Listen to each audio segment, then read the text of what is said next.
Hi hello friends, welcome to புனரிஸ் kitchen. இன்றைக்கி நம்ம சேனலில் ஊறுகாய் ரெசிபி தான் பார்க்க போகிறோம். ஊறுகான்னு சொன்னதுமே எல்லாருக்குமே நாக்கில் எச்சு ஊறுது இல்லையா? அதுவும் மீன் ஊறுகான்னு சொன்னால் அப்பாடா அப்படி இருக்குங்க. இந்த ஊறுகாயை எப்படி சுலபமாக செய்யலான்றது பார்க்கலாம். இன்றைக்கி ஐலா மீனில் ஊறுகாய் எப்படி போடுறதுன்னு பார்க்கலாம். ஐலா மீனை இந்த மாதிரி ஸ்லைஸ் போட்டு வாங்கிக்கோங்க. அப்போ நடுவில் முள் எதுவுமே இருக்காது. ஊறுகாய்க்கு முள் இல்லாத மீனாக இருந்தால் ரொம்ப நல்லாயிருக்கும் சாப்பிட்றதுக்கு. இப்போ இதை கட் பண்ணி எடுத்துக்கலாம். சின்ன சின்ன பீசஸாக கட் பண்ணாமல் பெரிய பீஸாகவே கட் பண்ணிக்கோங்க. சின்ன சின்ன பீசஸாக கட் பண்ணிங்கன்னா மீன் வேகும்போது பொடி பொடியாகிடும். அதனால் நம்ம பெரிய பெரிய பீசஸாக கட் பண்ணி எடுத்துக்க போகிறோம்.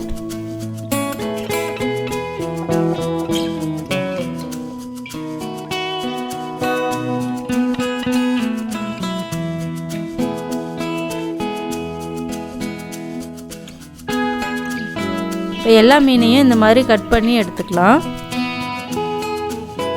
இப்போ எல்லா மீனையும் கட் பண்ணி எடுத்தாச்சு. இப்போ இந்த மீனில் நம்ம மசாலாக்களை சேர்த்துக்கலாம். இப்போ இதில் ஒரு 1/4 ஸ்பூன் அளவுக்கு மஞ்சள் தூள், 1/2 ஸ்பூன் மிளகாய் தூள், 1/2 ஸ்பூன் உப்பு எல்லாத்தையும் சேர்த்து நல்லா கலந்துக்கலாம். இப்போ இதை ஒரு 15 நிமிஷம் ஊற வச்சு எடுத்துக்கலாம். அப்போ நல்லா மீனில் உப்பு காரெல்லாம் ஏறி நல்லாயிருக்கும். இதை நல்லா கலந்தாச்சு. இப்போ இது ஒரு 15 நிமிஷம் அப்படியே விட்டுடலாம். ஊறுகாய் தாளிக்க ஆரம்பிக்கலாம். இப்போ ஒரு கடாயில் 4 டேபிள் ஸ்பூன் அளவுக்கு நல்லெண்ணெய் சேர்த்துக்கலாம். இந்த ஊறுகாய்க்கு நல்லெண்ணெய் சேர்த்துக்கோங்க. இப்போ 1/2 ஸ்பூன் அளவுக்கு கடுகு சேர்த்துக்கிறேன். கடுகு நல்லா பொரியட்டும்.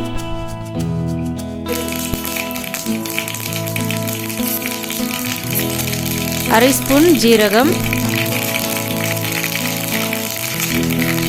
ஜீரகமும் நல்லா பொரிஞ்சிடுச்சு.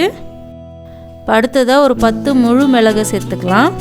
இப்போ ஒரு 10 பல் பூண்டை நல்லா பொடியாக கட் பண்ணி எடுத்துருக்கேன். இப்போ அதில் சேர்த்துக்கிறேன். இப்போ பொடியாக கட் பண்ணிய இஞ்சி, அதுக்கப்புறமா ஒரு 4 பொடியாக கட் பண்ணிய பச்சை மிளகாய். இப்போ இந்த எண்ணெயோடு சேர்த்து நல்லா வதக்கிக்கலாம்.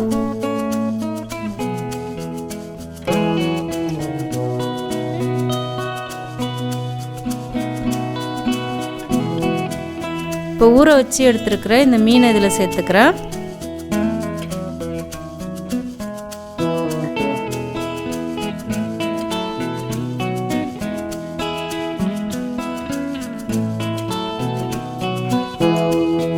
இப்போ இதை நல்லா கலந்துக்கிறேன்.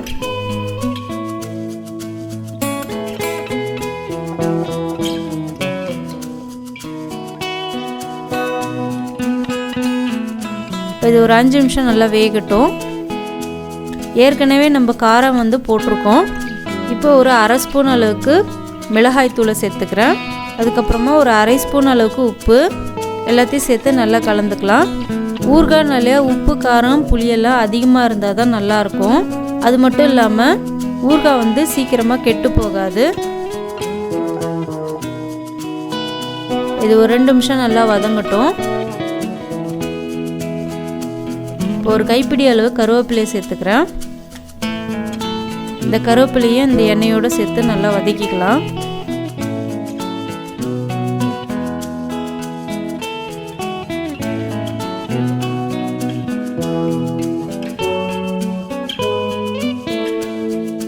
இப்போ கடைசியாக புளிப்புக்காக 1 கப் அளவுக்கு வினிகரை சேர்த்துக்கிறேன். இதை நல்லா கலந்துக்கலாம்.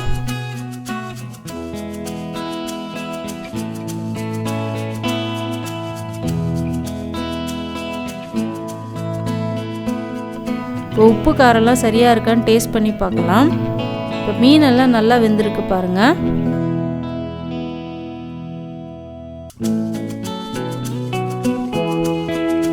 உப்பு காரம் எல்லாம் சரியாக இருக்குது.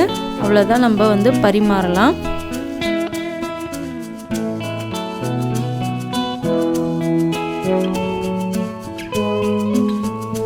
இந்த மீன் ஊறுகாய் கைப்படாமல் வச்சுருந்தோன்னா எவ்வளோ நாள் ஆனாலும் கெட்டு போகாது. இந்த ஊறுகாய்க்கு தயிர் சாதம் அப்புறம் பழைய சாதம் இதோடு சாப்பிட்டிங்கன்னா அவ்வளோ சூப்பராக இருக்கும். நீங்கள் இதை வீட்டில் ட்ரை பண்ணி பாருங்கள். உங்களுக்கு இந்த வீடியோ பிடிச்சிருந்தால் லைக் பண்ணி சப்ஸ்கிரைப் பண்ணுங்கள். நன்றி. பசித்து ருசித்து சாப்பிடுங்க.